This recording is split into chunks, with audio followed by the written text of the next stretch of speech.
এই 25শে ফেব্রুয়ারি দিবাগত রাত, যেটারে আমরা শবে বারাত বলি, লাইলাতুন নিসফে মিন শাবান। এই শবে বারাত, এই রাত্রি উৎসব না। শবে বারাত কোনো অনুষ্ঠান না।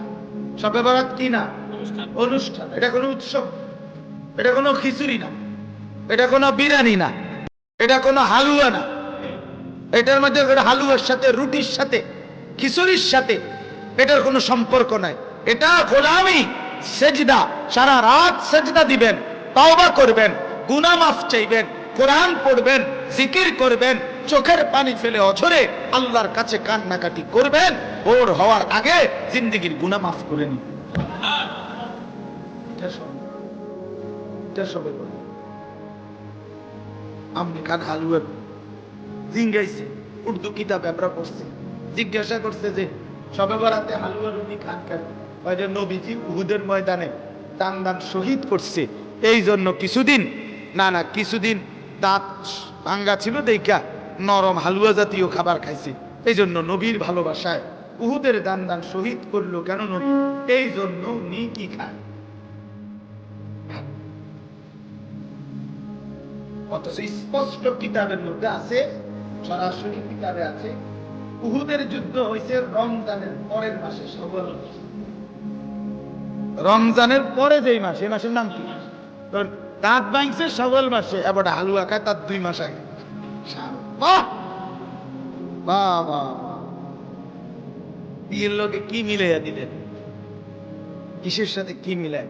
হ্যাঁ বলে হালুয়া রুটি খাওয়া কি হারাম? না না, গোস্ত রুটি খাওয়াও হারাম না, হালুয়া রুটি খাওয়াও হারাম না, কোনো কিছুই খাওয়ানো হারাম না। কিন্তু আপনি এটাকে ইবাদত যদি মনে করেন, সওয়াবের বিষয় মনে করেন, শুধু এইটার মধ্যে আলাদা কোনো বিশেষত্ব আছে মনে করেন, এটার জন্য আপনাকে পৃথক কোরআন সুন্নাহর দলিল দিতে হবে।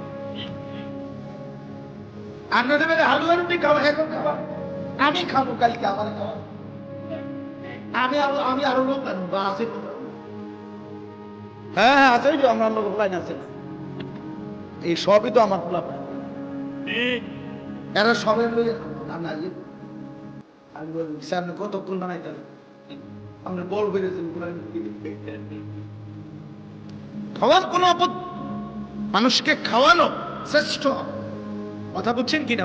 এটা কোনো দোষের কথা, কিন্তু সেটাকে যদি আপনি নির্ধারণ করেন আজকে সন্ধ্যার আগে, আজকের দিনে নির্দিষ্ট সওয়াব হইব, নেকি হইব, সেটার জন্য সওয়াব কোন দেশের রাষ্ট্রপ্রধান, কত হুজুর, কোন পাবলিক, এরা কেউই সওয়াব বানাইতে পারে না। সওয়াবের ফয়সালা দেওয়ার জন্য আল্লাহ এবং তার রাসূলের সিদ্ধান্ত দিতে হয়। কথা বুঝলেন কিনা? এটাতে সওয়াব হবে, এই কথা বলতে হইলে কোরআন সুন্নাহর কি লাগবে? দলিল লাগবে। এরকম যে কোনো কিছু আল্লাহ বুঝার তৌফিক দান করেন। এজন্য পরের দিন 26 তারিখ পড়বে, পরের দিন মানে লাইলাতুল নিসফে মিন শাবানের পরে আপনারা পরদিন রাত্রিবেলা সেহরি খেয়ে রোজা রাখবেন। বলেন ইনশাআল্লাহ।